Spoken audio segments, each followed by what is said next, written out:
y a aussi autre chose qui est problématique et qui rend l'artiste transmetteur précaire, c'est que le fait d'être tout seul, ne pas avoir forcément... moi, quand j'ai démarré en théâtre, je faisais de la transmission à l'intérieur de l'équipe. J'étais entourée. Là, en tant qu'auto-entrepreneuse, eh ben, c'est difficile. On se sent très solitaire. Il y a très peu de structures qui organisent les mises en réseau d'artistes médiateurs. On ne vous propose pas ou peu d'annuaires de médiateurs où il y a tous les médiateurs artistiques de la région et on vous met en relation avec des structures. Vous êtes vraiment très seul.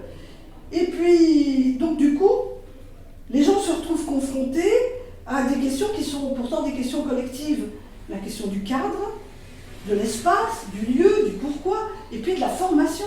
Moi, j'ai beaucoup de comédiens qui démarrent, qui voudraient bien transmettre, mais qui n'ont pas la formation de l'artiste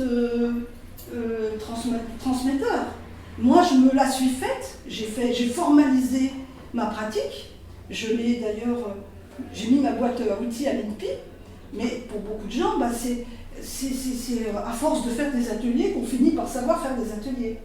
Mais quelquefois, ça peut être problématique.